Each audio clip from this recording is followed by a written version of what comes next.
Ini Pak, korupsi ini secara umum bisa kami kategorikan mulai dari petty corruption,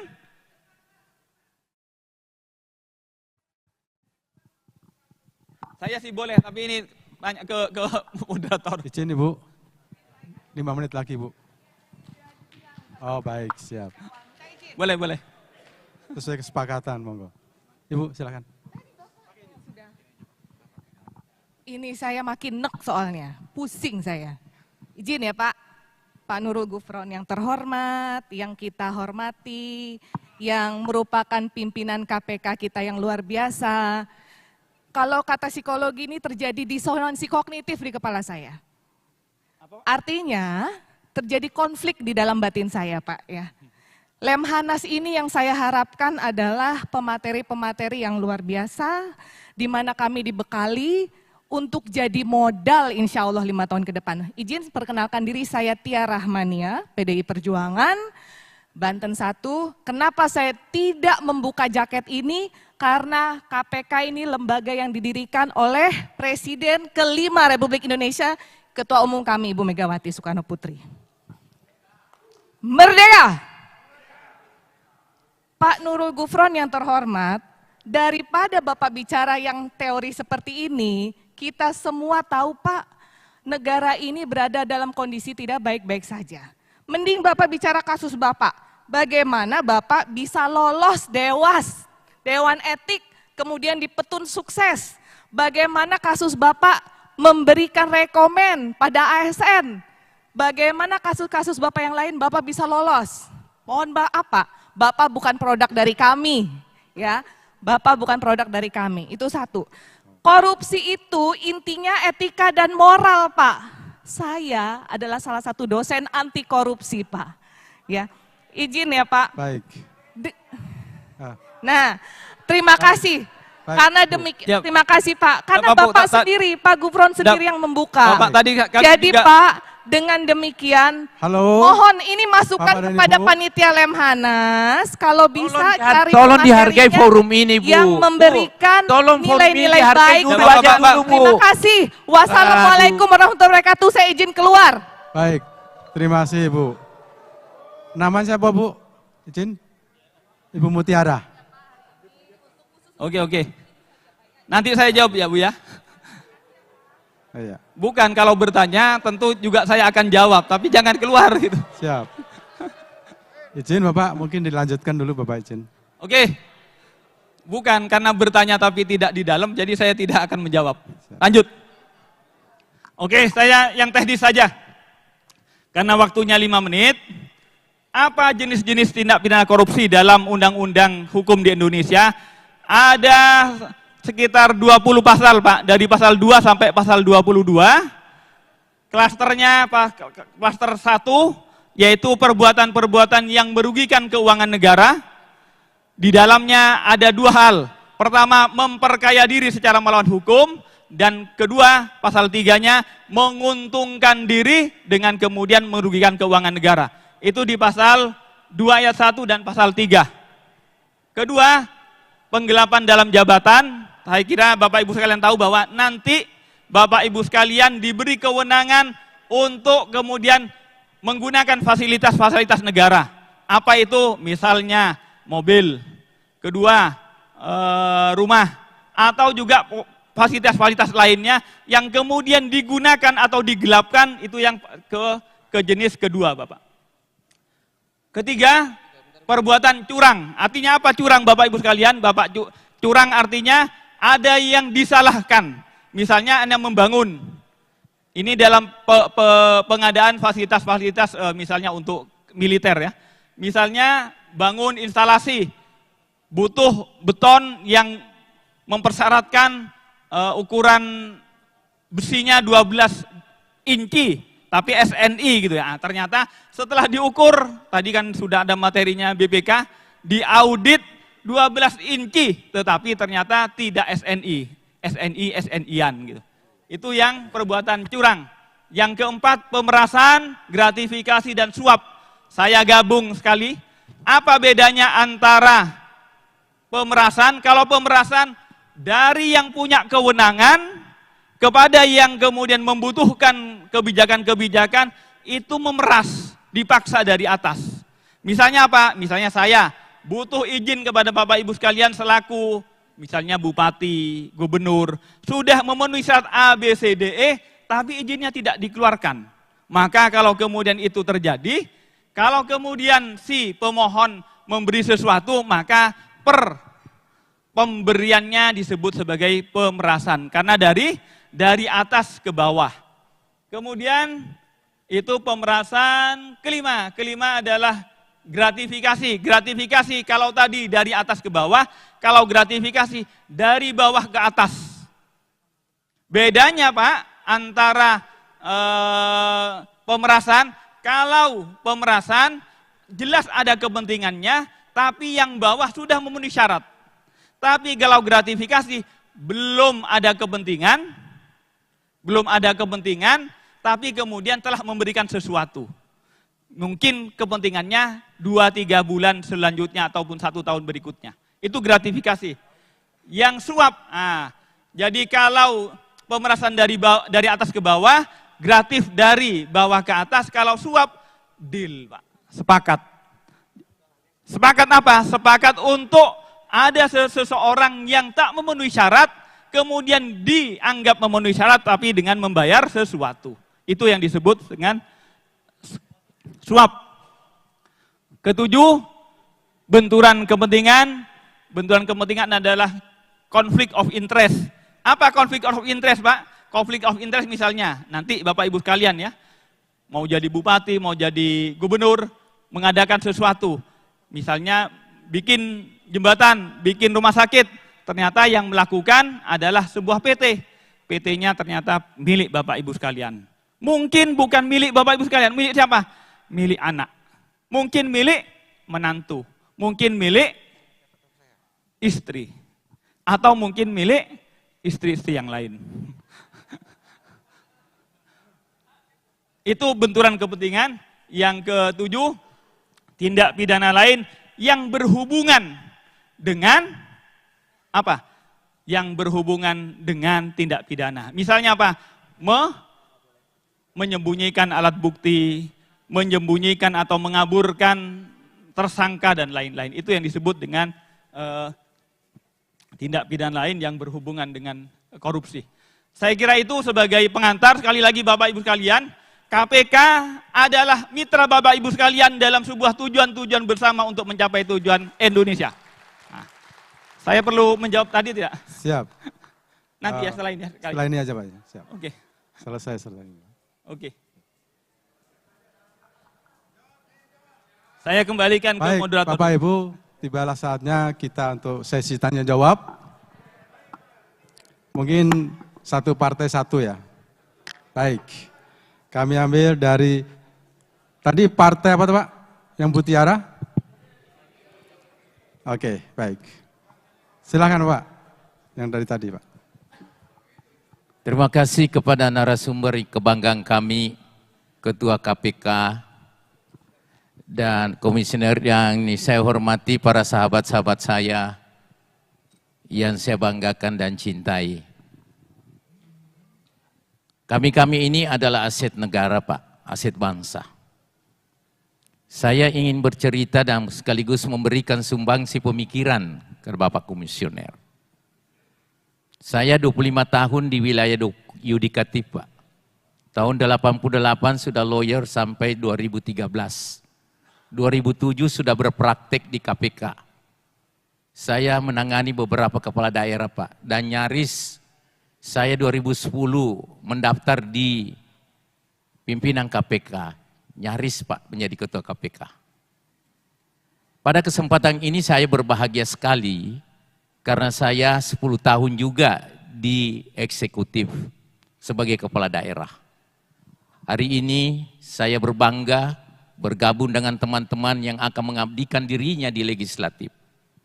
Kalau kita mengacu kepada fungsi legislatif itu sendiri, Bapak tadi sudah menjelaskan, tapi saya hanya ingin fokus kepada fungsi budgeting dan pengawasan. Kalau kita mau jujur Pak, maaf, sebenarnya kami-kami ini tidak ada potensi untuk korupsi. Tidak ada potensi.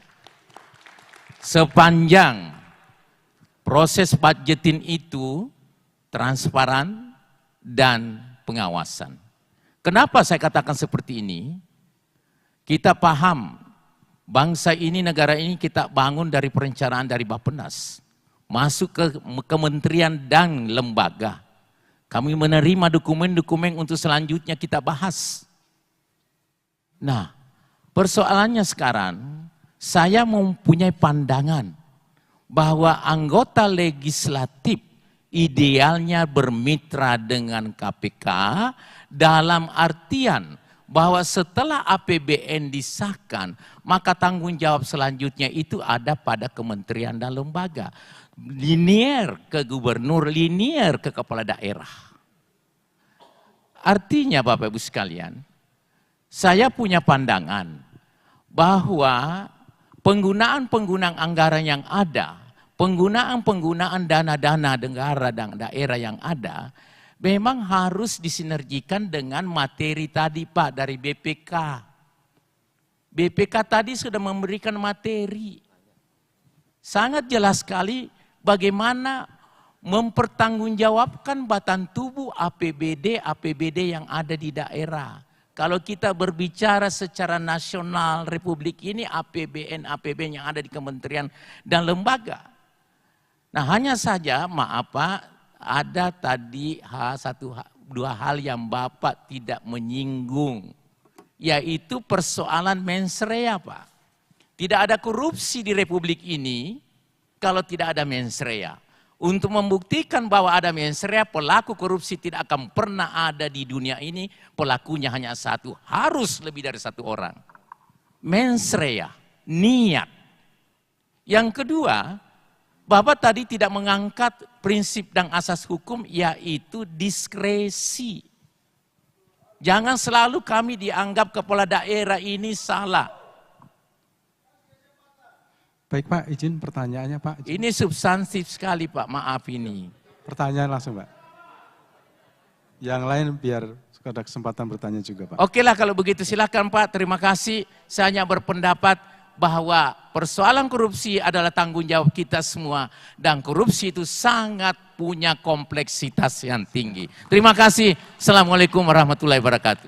Terima kasih Pak Taufan. Izin dari partai apa Pak? Partai Golkar, luar biasa. Baik, Bapak izin Pak Gufron, apa langsung ditanya, jawab? Dua pertanyaan, oh siap. Dari Partai Golkar tadi. Silakan Bapak, yang di ujung.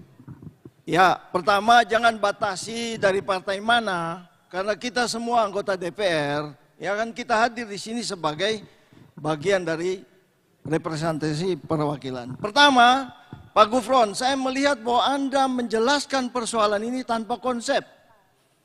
Bahwa penguatan anti korupsi konsepnya apa? Gitu loh.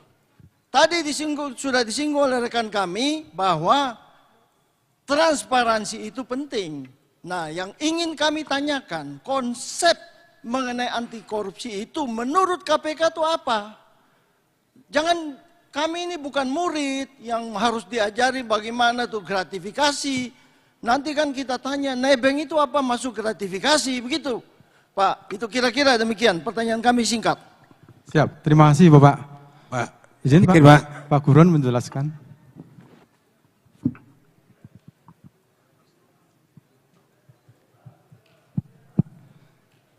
Dua dulu Bapak. Siap, terima kasih Pak. Tiga kalau bisa. Oh, tiga, siap. Baik. Assalamualaikum warahmatullahi wabarakatuh. Waalaikumsalam warahmatullahi wabarakatuh. Baik, walaupun kami berdekatan tapi temanya berbeda. Yang pertama, saya sampaikan, saya Muslim Ayub dari Partai Nasdem. Ini menyangkut dengan tindak pidana korupsi yang Bapak sampaikan tadi. Tren beberapa tahun ini banyak persoalan-persoalan besar, persoalan-persoalan hukum yang nyaris barangkali hampir penanganan kasus ini, sebagian besar kasus-kasus besar itu ditangani oleh Jaksa Agung. Termasuk kami contohkan kasus-kasus besar seperti Jiwasraya, Asabri, PT Garuda, PT Timah, Dan banyak lagi kasus-kasus lainnya yang hampir luar biasa korupsinya sampai ratusan triliun. Dibandingkan dengan kasus yang ditangani KPK. Di mana KPK saat ini? Ini tren saat ini. Yang kedua, saya melihat KPK hanya berkutit dalam kasus penanganan pejabat negara. Seperti bupati, gubernur. Dan tren ini luar biasa ditangani oleh KPK. Karena ini adalah lembaga politik. Saya melihat bupati itu gajinya berapa. Hanya 8 juta per bulan.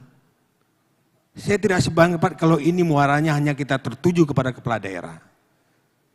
Kita minta kepada KPK yang mungkin bisa bersinergi dengan Menteri Keuangan. Gaji kepala daerah ini harus kita naikkan dari hal yang mungkin tidak sesuai dengan pendapatannya. Yang terakhir mungkin, saya melihat trennya adalah KPK di 2024 anggaran yang digelontorkan 1,35 triliun. 1,3 lebih. Tapi penanganannya, hasil korupsi yang didapatkan tidak sampai begitu. Apa gunanya lembaga korupsi ini kita bentuk? Ini tujuannya adalah mengembalikan uang negara. Memberantas korupsi yang bisa dikembalikan. Tapi tidak sesuai dengan uang yang digelontorkan dengan hasil yang didapatkan. Jadi mungkin itu saja yang dapat saya sampaikan. Terima kasih. Wassalamualaikum warahmatullahi wabarakatuh. Terima kasih Bapak. Silakan Pak narasumber. Terima kasih atas tiga pertanyaan termasuk mungkin yang pertama tadi. Saya akan jawab ke semuanya. Pertama, sekali lagi Bapak Ibu sekalian, kami menghormati dan juga menghargai kedudukan dan karenanya peran Bapak Ibu sekalian sebagai sebuah anggota dari badan legislatif, memiliki kewenangan budgeting dan juga controlling. Oleh karena itu nanti jawaban-jawaban ini sesungguhnya juga akan terimplementasi kepada kewenangan-kewenangan Bapak Ibu sekalian. Misalnya tadi bicara mens rea. Jadi kalau tadi penanya dari APH, mungkin dari lawyer, kemudian jadi bupati. Tapi bagi yang lain mungkin perlu kami jelaskan bahwa dalam perspektif hukum pidana, bukan hanya korupsi, tapi tindak pidana secara umum, sebuah tindak pidana itu memang harus memenuhi 2 syarat untuk dikatakan voltoid atau sempurna melakukan tindak pidana. Pertama adalah syarat subjektif. Subjektif itu artinya pada diri. Dan yang kedua syarat objektif, syarat dari perbuatan atau material perbuatan. Nah, jadi disebut melakukan tindak pidana itu kalau perbuatannya memenuhi unsur atau kalau akibat perbuatannya untuk tidak pidana material memenuhi unsur. Itu bersifat actus reus atau formilnya. Selain syarat objektif tadi, Bapak tadi memperkenalkan ataupun mengingatkan, mohon maaf saya belum masuk ke sana Pak, karena ini kan bicaranya secara umum, jadi tidak secara detail apa aspek-aspek dalam hukum pidana. Aspek hukum pidana secara subjektif itu, jadi Bapak Ibu sekalian yang mungkin tadi diajarkan ataupun diberi arahan dari BPK, BPK itu ngatur dan kemudian menilai apakah sebuah perbuatan melawan hukum atau tidak. Tetapi aspek pidana tidak sekedar melawan hukum, tetapi dalam perbuatan yang melawan hukum tersebut ada unsur memenuhi kesalahan atau tidak yang atau disebut mens rea. Mens rea itu adalah intens, kehendak. Baik kehendak karena sebuah tujuan, kehendak sebagai sebuah kepastian, atau kehendak sebagai sebuah kemungkinan. Nah, ini yang dipertanyakan, Pak, kami sebenarnya secara administrasi tidak memenuhi itu, Pak. Nah, itu sekali lagi kami pastikan, kami pertanyakan Pak pada saat proses ekspos itu. Kami pasti tidak semua hasil audit dari BPK, dari BPKP yang melawan hukum kemudian diterima sebagai sebuah tindak pidana korupsi. Pasti tidak. Pasti dipertanyakan apakah dalam melakukan kesalahan tersebut ada kesengajaan atau tidak. Ada kemungkinan atau tidak. Ada sebagai sebuah kepastian atau tidak, disadari atau tidak. Ini pasti kemudian menjadi unsur-unsur pemenuhan baik dari meningkatkan dari lidik ke sidik, sidik ke penuntutan, bahkan saya yakin Bapak Ibu sekalian sebagai lawyer pasti itu juga dipertanyakan oleh hakim.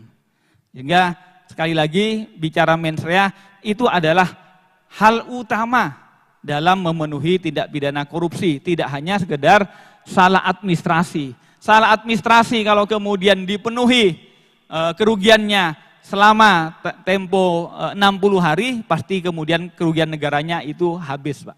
Tapi kalau kemudian di dalam melakukan kesalahan, kesalahannya terjadi, karena apa? Karena ada kesepakatan, karena ada kickback, karena ada yang lain-lain. Nah itu pasti kami pertanyakan lebih dahulu. Itu pertama, yang kedua diskresi. Diskresi ini diatur di Undang-Undang Administrasi Pemerintahan 30/2014. Apa makna diskresi?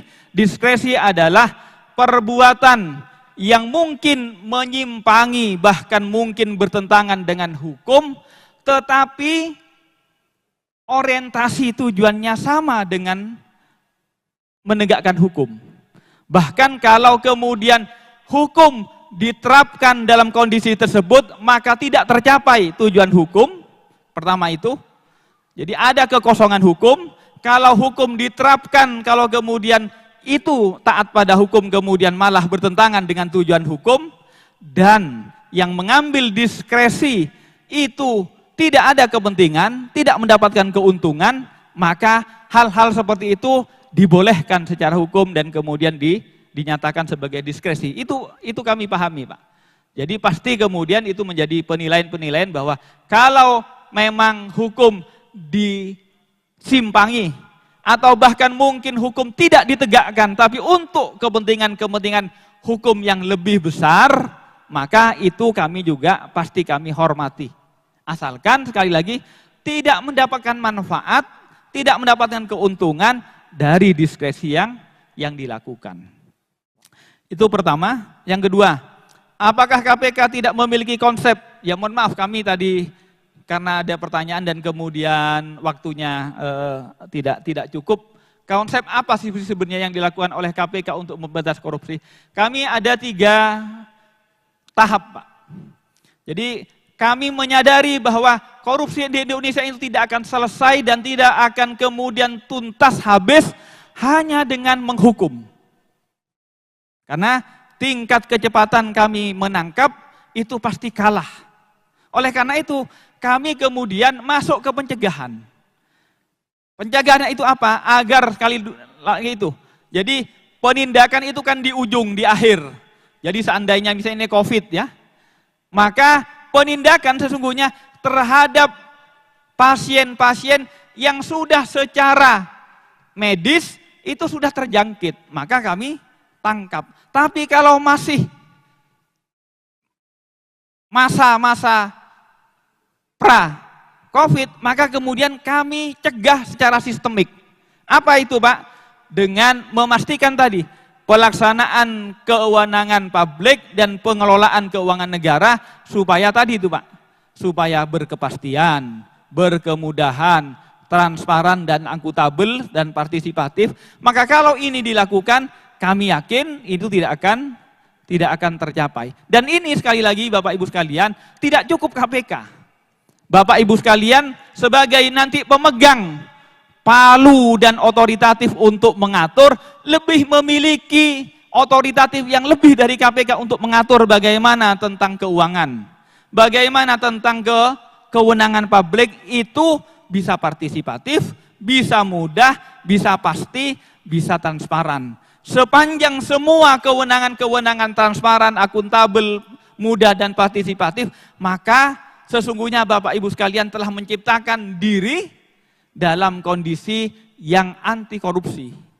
Nah itu yang kedua, sistem kami kami bikin supaya tidak bisa dikorup. Yang ketiga, Dikmas. Dikmas ini yang dilakukan oleh teman-teman Lemhanas bekerja sama dengan Dikmas KPK ini. Jadi sesungguhnya KPK ke sini itu dalam kerangka apa? Orientasinya agar penyelenggara negara dari dalam dirinya memiliki komitmen untuk tidak korup.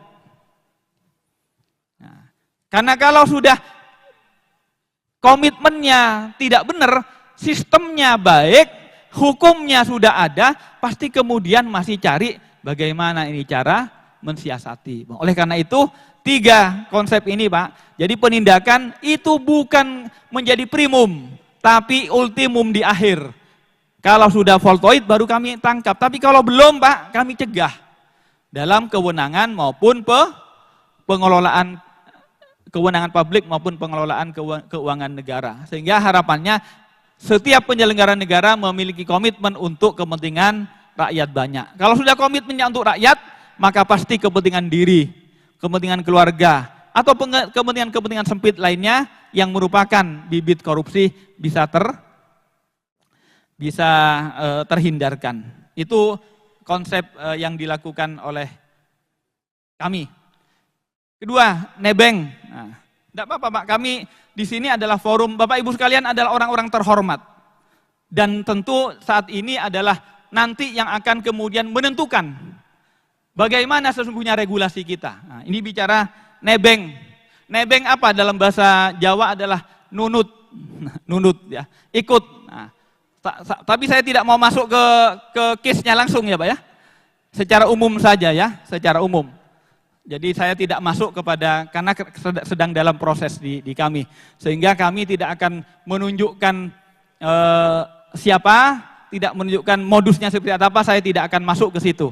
Karena ini masih dalam proses di kita, kami harus menjaga kerahasiaan. Nah, saya tapi harus menjawab ini. Apa sih nebeng dan bagaimana statusnya? Nebeng artinya ikut Pak.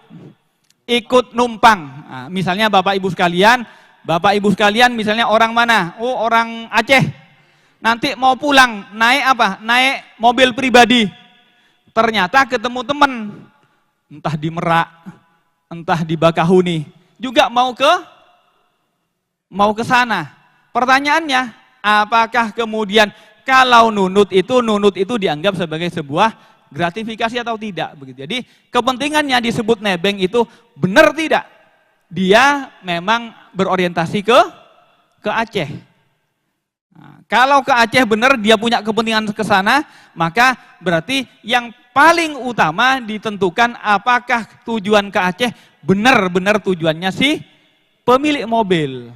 Kalau pemilik mobil yang berorientasi ke sana, maka pasti yang nunut itu timingnya, jamnya, juga keberadaan kursinya harus mengikuti yang milik mobil.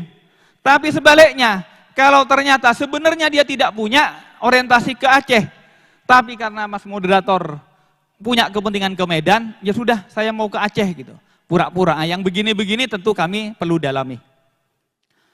Itu bicara tentang nebeng. Lantas antara kejaksaan dan KPK. Jadi sesungguhnya kami KPK Pak, ini termasuk pertanyaan kepada yang kedua maupun ketiga. Ini satu nafas. KPK, polisi dan jaksa harus diakui dan kemudian diterima. Jadi beda Pak antara di CPIB di Singapura, MCIA di Malaysia, ataupun ICAC di Hong Kong. Bedanya dengan di Indonesia itu Pak, sistem penegakan hukumnya. Kalau di Hong Kong, untuk tindak pidana korupsi semuanya dihandle oleh ICAC. Untuk di Singapura semuanya CPIB. Untuk di Malaysia semuanya MIIC. Tetapi di di Indonesia Pak, untuk tindak pidana korupsi itu ada polisi, ada KPK, ada jaksa. Kewenangannya bagaimana? Polisi bisa menyelidik, bisa menyidik.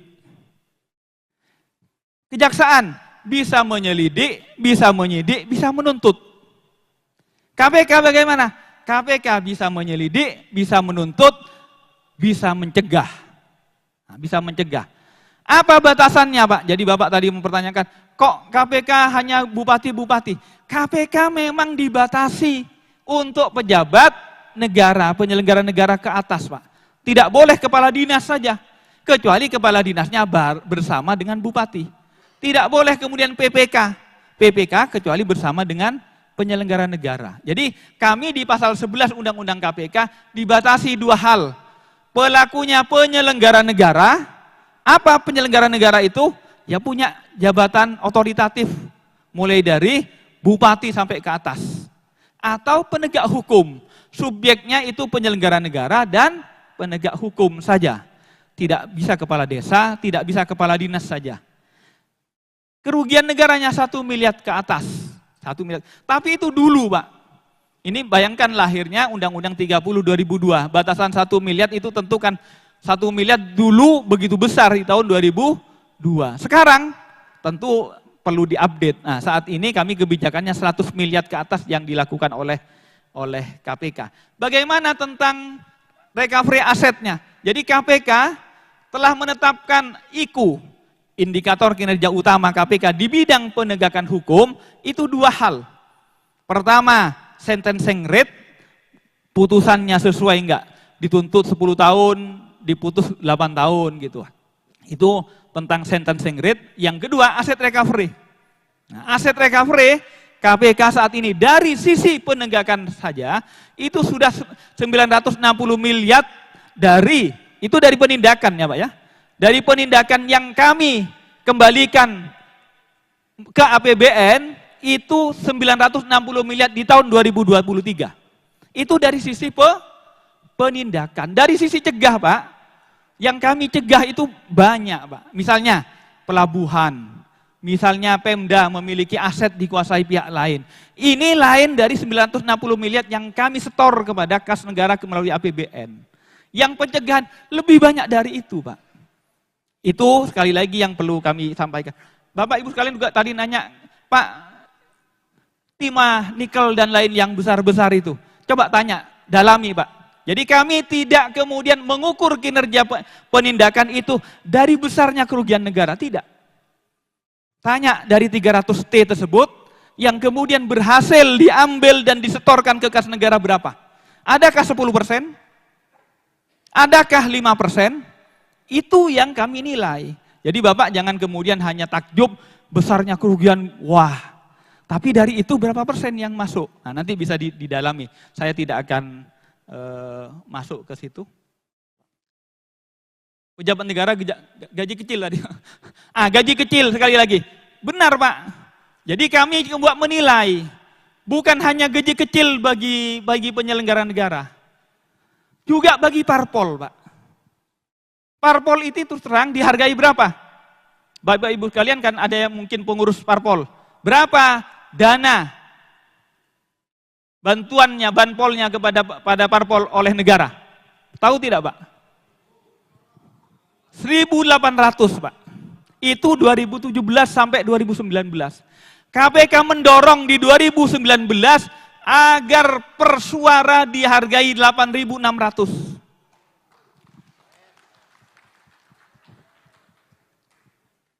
Itu sudah kami suarakan dari 2019 Pak. Tetapi sampai saat ini kalau nggak salah baru sekitar 2.000 berapa, hampir 3.000. Jadi siapa yang kemudian perlu mendorong ini? Bapak Ibu sekalian yang memiliki kewenangan budgeting. Dari 1.800 atau 2.000 pajak dan penerimaan negara lainnya, tinggal Bapak Ibu sekalian. Kenapa? Kami sadar kan, semua hal dari sendi kehidupan negara ini ditentukan partai politik. Tapi partai politik tidak didanai secara cukup. Maka kemudian, mohon maaf, kadang kader-kadernya diminta untuk mengumpulkan duit. Nah, untuk kemudian memandirikan ini, kami sudah meminta, tanya kepada Kemendagri, tanya ke Kemenkyu maupun Bappenas, KPK di 2019 sudah mendorong agar didanai per suara dihargai dikonversi 8.600. Mari sekali lagi, tetapi syaratnya bukan hanya memandirikan parpol, tapi juga akuntabel, Pak. Nah, harus kemudian dilaporkan. Jadi KPK sepakat untuk kemudian meningkatkan gaji aparatur negara, tetapi dengan sebuah prasyarat akuntabilitas dan integritas. Supaya kemudian semakin diperketat. Jangan-jangan, mohon maaf Pak, tukin itu Pak, tunjangan kinerja ini kan dulu berubah. Tapi perubahannya apa? Hanya berubah laporannya. Tapi kinerjanya tetap.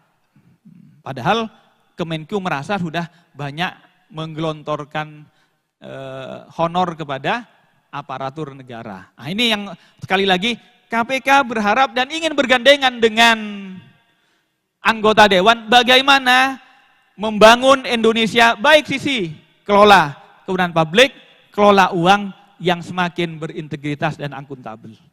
Itu yang kami harapkan. Baik Bapak, terima kasih Bapak. Tadi sudah ada yang mau bertanya, silakan Bapak. Oh tidak jadi? Baik. Izin, ada yang bertanya lagi?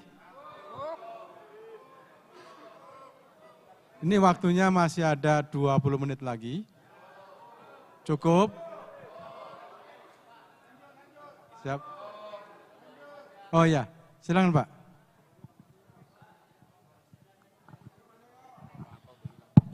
Tenang aja, jawabannya cuma satu kalimat doang. Bismillahirrahmanirrahim. Assalamualaikum warahmatullahi wabarakatuh.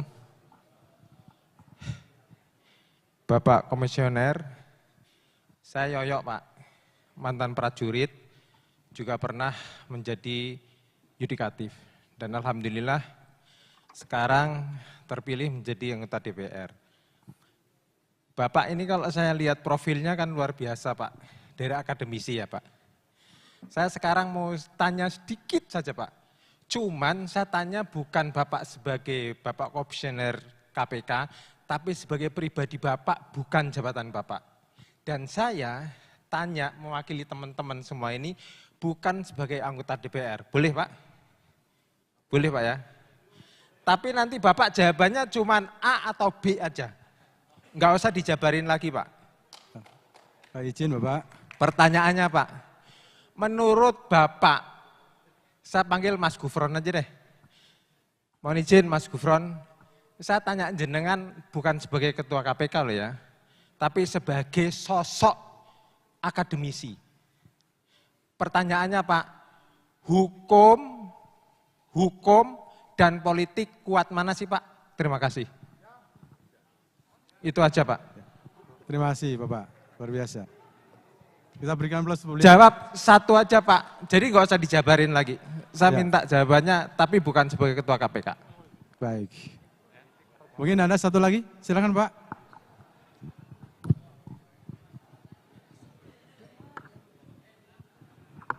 Baik, terima kasih, selamat sore rekan-rekan semua yang saya muliakan Pak Gufron. Pertama saya ingin tanya, tahun 2014 itu kan kita punya skor 34 ya.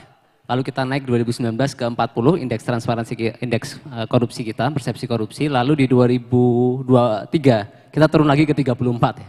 Jadi hampir satu dekade kita mengalami stagnansi. Menurut Bapak apa problem ya utama sehingga kita mengalami stagnansi terkait dengan indeks persepsi korupsi tersebut? Lalu kedua, apa yang sekiranya kami anggota DPR kelak ketika sudah dilantik itu bisa memperkuat fungsi Bapak sebagai anggota, sebagai mungkin pimpinan KPK untuk menjalankan peran dan fungsinya. Dan yang ketiga yang saya pikir tidak kalah penting adalah kira-kira kalau kita lihat angkanya ya, kepercayaan publik terhadap KPK itu sekarang turun Pak. Nomor 2 dari bawah, 59,8%. Kami juga nggak bagus-bagus amat, kita peringkat 1 ya, mengalahkan Bapak dari bawah ya. Kita 56% ya. Nah saya pikir ini masalah. Dan mungkin yang terakhir, saya berharap kita sebagai anggota DPR terpilih punya semangat yang sama kawan-kawan ya. Jadi bagaimana kita punya semangat komitmen untuk memperkuat KPK ke depan. Dan saya mungkin secara pribadi mewakili anak muda punya 4 pandangan, Pak. Pertama, menurut saya esensi utama kita adalah bagaimana tadi memperkuat fungsi KPK. Lalu yang kedua adalah memperbaiki sistem politik dan demokrasi kita, yang itu menjadi akar masalah dari korupsi hari ini. Lalu yang ketiga ya, itu tidak kalah penting adalah memperkuat peran media dan publik ya. Dan yang keempat adalah edukasi terkait dengan kesadaran tentang anti korupsi ya. Dan terakhir mungkin satu value dari pengalaman Bapak selama 5 tahun terakhir. Apa yang celah-celah yang mungkin akan menghampiri kami di depan sehingga kami bisa mitigasi ya terhadap potensi negatif korupsi yang mungkin ya secara sengaja tidak sengaja itu berpotensi menghinggapi anggota DPR kelak. Terima kasih, salam hangat dari saya. Kesepian tanpa kekasih, cukup sekian dan terima kasih. Wassalamualaikum warahmatullahi wabarakatuh. Siap, luar biasa Bapak Ibu semuanya. Silakan Pak. Cukup? Satu lagi. Oh iya, silakan Pak. Terima kasih Pak. Bismillahirrahmanirrahim. Assalamualaikum warahmatullahi wabarakatuh. Terima kasih moderator. Saya singkat aja. Tadi ada 7 jenis kualifikasi tindak pidana korupsi yang dijelaskan oleh Pak Gufron. Tapi ada satu perkembangan yang menarik yang ditangani oleh Kejaksaan Agung secara kasuistik kalau kita mau merujuknya, yakni terkait dengan korupsi mengenai perekonomian negara, Pak. Yang pertama pertanyaan saya, apakah KPK pernah menangani yang seperti itu? Yang kedua, bagaimana mengukur terkait dengan kerugian perekonomian negara tersebut? Di satu sisi tidak ada lembaga audit yang memang mempunyai kompetensi wewenang seperti BPK untuk menyatakan ada atau tidaknya suatu kerugian negara.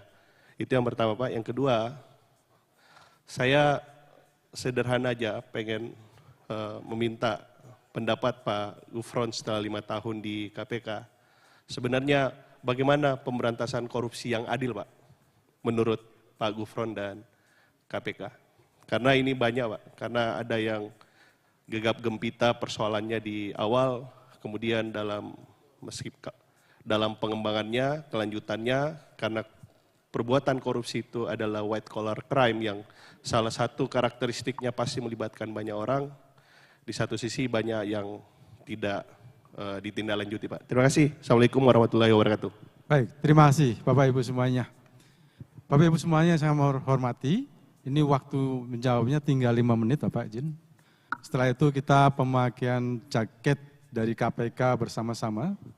Dan nanti ada tim KPK nanti akan mengaturnya. Silakan Pak untuk jawab. Terima kasih, pertanyaannya singkat. Bagaimana kekuatan hukum dan kekuatan politik? Secara ketatanegaraan tentu kekuatan itu lebih kuat politik, Pak.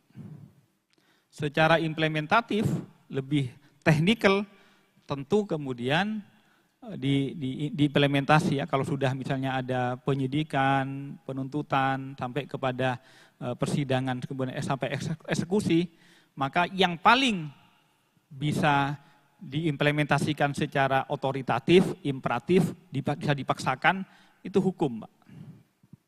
Jadi kalau secara ketatanegaraan, jangankan Anda merubah undang-undang, mau merubah dan kemudian menghapus dan membubarkan KPK, Bapak Ibu sekalian bisa dengan undang-undang yang Bapak Ibu sekalian bisa lakukan.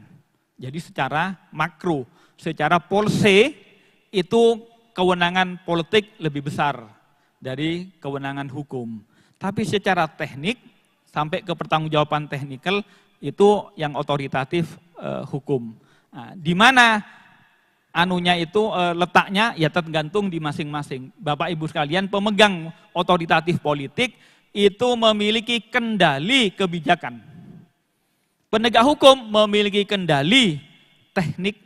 Sebagaimana disampaikan tadi penanya pertama, kalau sudah Anda menangani sebuah sesuatu, maka penegak hukum yang memiliki otoritatif. Nah, jadi tergantung kasusnya. Secara polse, Bapak Ibu sekalian memiliki kewenangan politik. Kedua, bicara stagnan. Dari 2014 sampai ke 2024, 10 tahun stagnan. naik, turun lagi. Apa yang terjadi sesungguhnya? Ya ini yang kami harap begini, Pak. Kami berharap kebersamaan dan komitmen bersama. Tidak mungkin dibebankan hanya pada polisi, pada jaksa, pada BPK, pada BPKP, tapi harus menjadi komitmen bersama-sama bahwa korupsi bersama adalah musuh bersama. Jadi contoh misalnya ketika COVID kemarin, Pak.